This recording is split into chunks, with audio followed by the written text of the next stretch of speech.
જય હિન્દ વિદ્યાર્થી મિત્રો।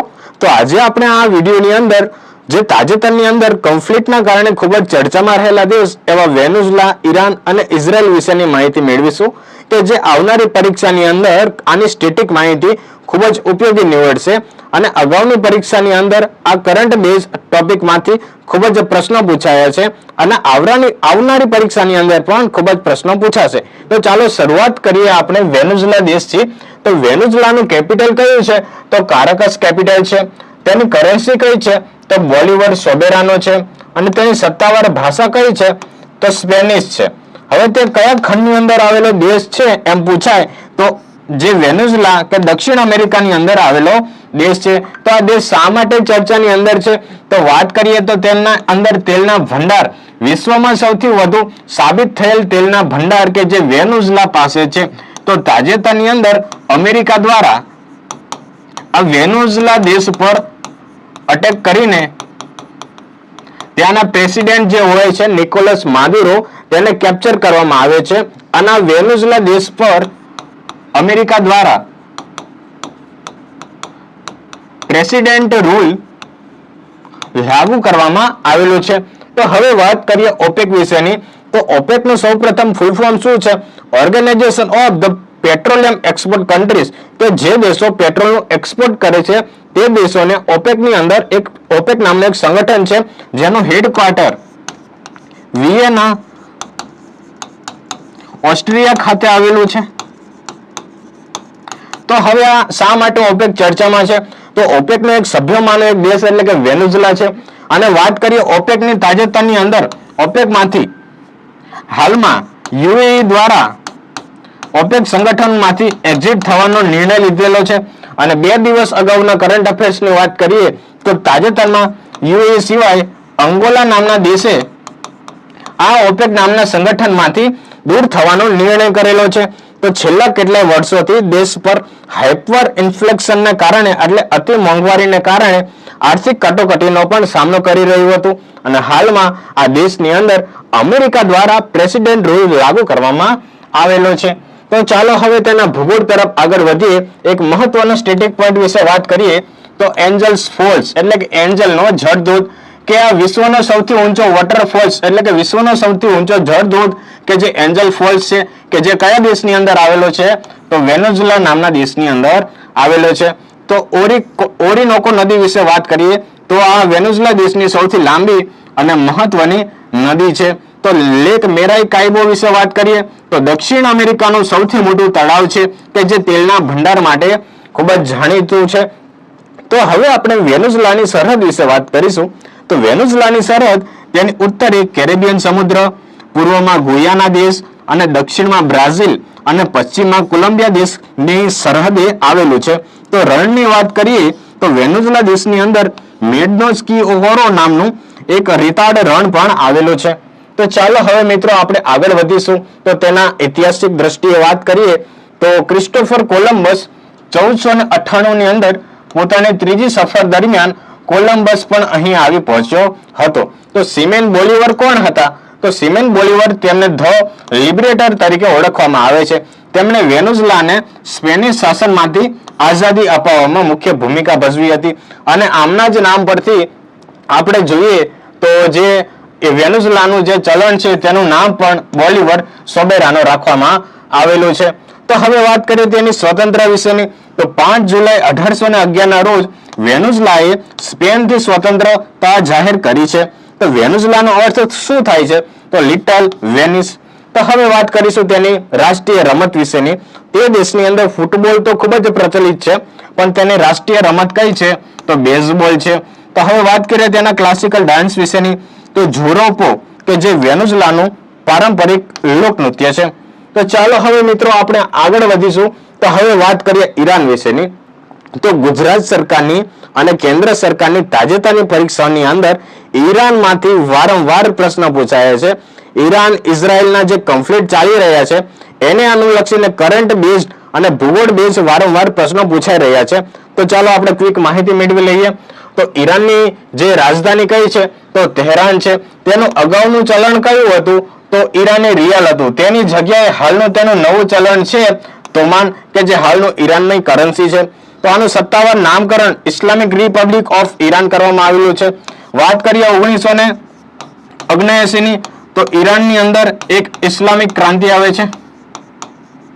ઇસ્લામિક ક્રાંતિ દરમિયાન ત્યારબાદ કે ત્યાંનું જે શાહી શાસન હતું તેનો અંત આવે છે. અંત આવ્યા બાદ ઈરાનની અંદર હાલમાં આપણે જોઈએ તો ખામેનેઈનું શાસન આવે છે. તો એ કયા પ્રકારનો દેશ છે? તો શિયા મુસ્લિમ બહુમતી ધરાવતો ઈરાન દેશ છે. તો હવે તેની ઐતિહાસિક અને સાંસ્કૃતિક વારસા તરફ નજર કરીએ તો ઈરાનનું પ્રાચીન નામ શું હોય છે? તો પર્શિયા નામ હોય છે. તો 1935 ની અંદર તેનું નામ બદલીને ઈરાન કરવામાં આવેલું છે. તો હવે વાત કરીએ નવરોઝની, તો ગુજરાતની અંદર જ્યારે જાદી રાણા અથવા તો વજ્રદેવના શાસન અંતર્ગત જે ઈરાનથી પારસીઓ ગુજરાતની અંદર આવે છે અને ગુજરાતમાં ભળી જાય છે. તો વાત કરીએ મૂળ તેઓ ક્યાંના વતની હોય છે? પર્શિયા એટલે કે ઈરાનના વતની હોય છે. તો ઈરાનનું નવું વર્ષ કે જે વસંત ઋતુના આગમન પર ઉજવાય છે નવરોઝ, એટલે કે તે પારસી સમુદાય માટેનું સૌથી મહત્વનું છે. તો હવે યુનેસ્કો વર્લ્ડ હેરિટેજ સાઇટ વિશે વાત કરીએ ઈરાનની, તો પર્સેપોલિસ નામનું એક ઈરાનનું સૌથી પ્રખ્યાત પ્રાચીન ઐતિહાસિક સ્થળ છે. આપ સર્વેને ખ્યાલ હશે કે પર્શિયન એમ્પાયર ને જે એકેમેનિડ નામનું એમ્પાયર તરીકે ઓળખીએ છીએ. આનો એક સૌથી મહાન રાજા થઈ ગયો જગસીસ, કે જેને થર્મોપોલી ના યુદ્ધની અંદર અને આ 300 કરીને જે ગ્લેડિએટર્સ છે ગ્રીસના એમની સાથે યુદ્ધ કર્યું હતું.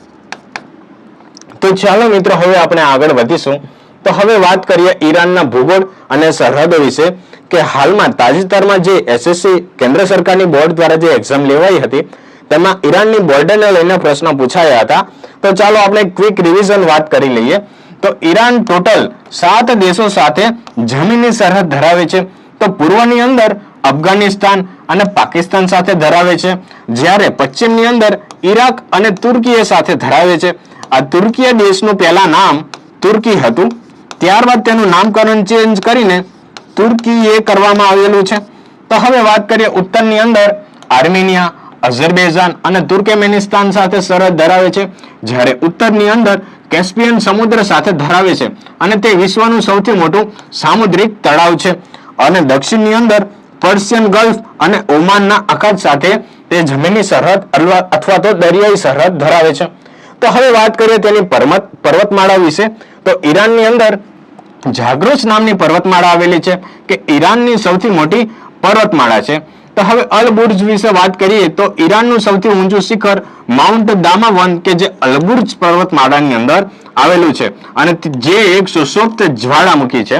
તો મહત્વના રણ વિશેની વાત કરીએ તો ઈરાનની અંદર દસ્તે લૂટ અને દસ્તે કબીર નામનું રણ આવેલું છે અને દસ્તે લૂટ કે વિશ્વના સૌથી ગરમ સ્થળોમાંનું એક છે. તો હવે વાત કરીશું આપણે સ્ટ્રેટ ઓફ હોર્મુઝ વિશેની. તો આપણે વિગતવાર આગળ માહિતી મેળવીએ. તો સૌપ્રથમ વાત કરીએ હોર્મુઝ સ્ટ્રેટ વિશેની. તો તે કોને જોડે છે? તે પર્શિયન અખાત અને ઓમાનના અખાતને જોડે છે, અને ઓમાનનો અખાત કે જે અરબી સમુદ્રમાં આવેલો છે. તો કોને કોને અલગ કરે છે? તો ઈરાન અને ઓમાનને અલગ કરે છે. તો જે સામુદ્ર ધુની છે તે સાંકડો પોઈન્ટ છે 33 કિમી ધરાવે છે અને 20 થી 25% વૈશ્વિક તેલનો વેપાર કે જે આ સ્ટ્રેટ દ્વારા થાય છે, અને એશિયાનો 80% તેલનો વેપાર આ સ્ટ્રેટ દ્વારા એટલે કે હોર્મુઝની સ્ટ્રેટ દ્વારા થાય છે. તો હવે વાત કરીએ કતારની, કે કતાર એલએનજીના નિકાસમાં વિશ્વના અંદર પ્રથમ ક્રમાંકે છે અને આનું કેપિટલ કયું છે? કતારનું કેપિટલ છે દોહા. તો હવે વાત કરીએ બાબ અલ મંડેબની સંધિ, કે જે એડનનો અખાત અને રાતા સમુદ્રની વચ્ચે સ્થિત છે, એટલે કે એ બંનેને જોડે છે. તો કયા દેશોને અલગ કરે છે? તો યમન, જીબુતી, એરિટ્રિયા અને સોમાલિયા નામના દેશોને અલગ કરે છે. તો આ જે ગેટ ઓફ ટીયર્સ એટલે કે આંસુઓના દરવાજા તરીકે બાબ અલ મંડેબને ઓળખવામાં આવે છે.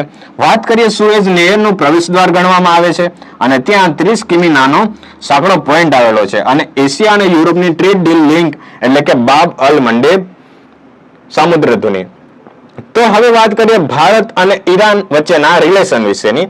તો સૌપ્રથમ વાત કરીએ આપણે ચાહબાર પોર્ટ વિશેની, કે ભારત દ્વારા ઈરાનની અંદર એક બંદર વિકસાવવામાં આવેલું છે, કે જે ભારતથી અફઘાનિસ્તાન અને સેન્ટ્રલ એશિયા સુધી આપણી જે કોઈ પણ ચીજ વસ્તુઓ છે તેને એક્સપોર્ટ કરવા માટેનું એક વ્યૂહાત્મક બંદર છે.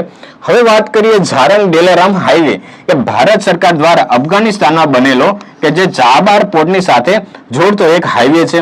હવે વાત કરીએ INSTC કે ઇન્ટરનેશનલ નોર્થ સાઉથ ટ્રાન્સપોર્ટ કોરિડોરનો કે જે ઈરાનનો મુખ્ય ભાગ છે. તો હવે વાત કરીએ મહત્વના બીજા અગત્યના દેશ એટલે કે ઇઝરાયલ દેશ વિશેની. તો ઇઝરાયલનું કેપિટલ કયું છે? તો જેરુસલેમ છે. અને તેનું ચલણ કયું છે? તો ન્યૂ શેકેલ છે. તેની અંદર સત્તાવાર કઈ ભાષા બોલવામાં આવે છે?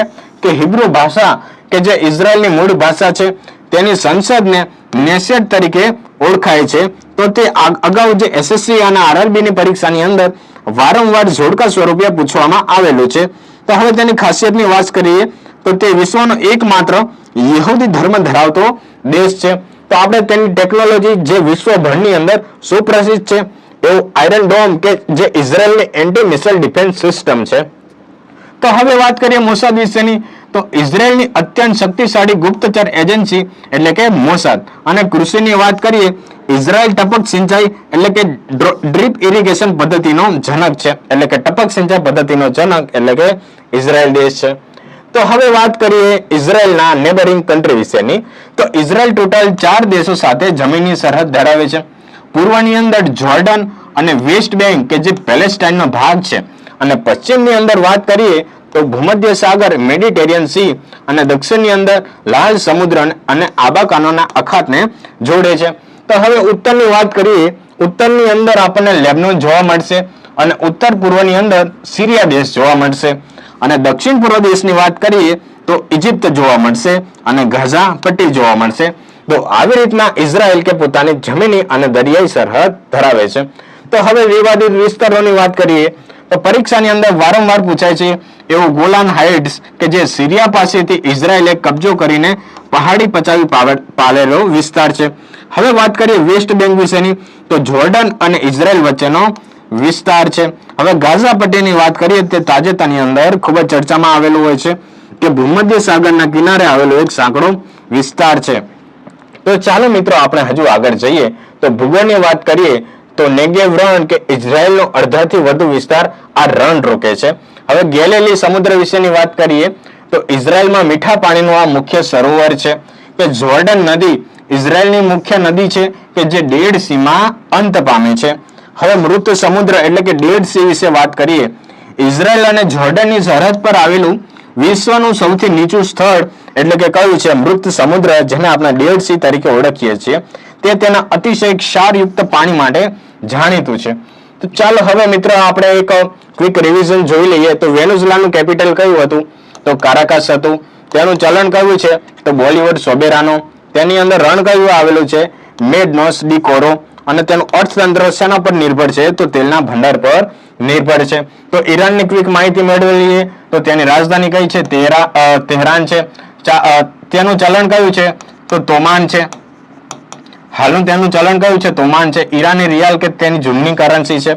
તો ઈરાનની અંદર કયા રણ આવેલા છે? દસ્તે લુદ અને દસ્તે કબીર નામના રણ આવેલા છે. અર્થતંત્રની વાત કરીએ તે પોતાના તેલ અને ગેસના એક્સપોર્ટ પર નિર્ભર રહેલો છે. ઇઝરાયલની વાત કરીએ તેની કેપિટલ છે જેરુસલેમ અને તેનું ચલણ છે ન્યૂ શેકેલ. અને રણ કયું આવેલું છે? તો નેગેવ રણ આવેલું છે. અને ટેકનોલોજી અને કૃષિના જે ઉત્પાદન માટે ખૂબ જ સંકળાયેલું છે આયરન ડોમ. તેની એજન્સી છે ખુફિયા એજન્સી મોસાદ. અને ટપક સિંચાઈનો જનક એટલે કે ઇઝરાયલ. તો આ હતી વેનેઝુએલા, ઈરાન અને ઇઝરાયલ વિશેની સ્ટેટિક માહિતી કે જે આવનારી પરીક્ષાની અંદર ખૂબ જ ઉપયોગી નીવડશે. આવી જ પરીક્ષાલક્ષી માહિતી મેળવવા માટે GS પોઈન્ટર સાથે સંકળાયેલા રહો. જય હિન્દ.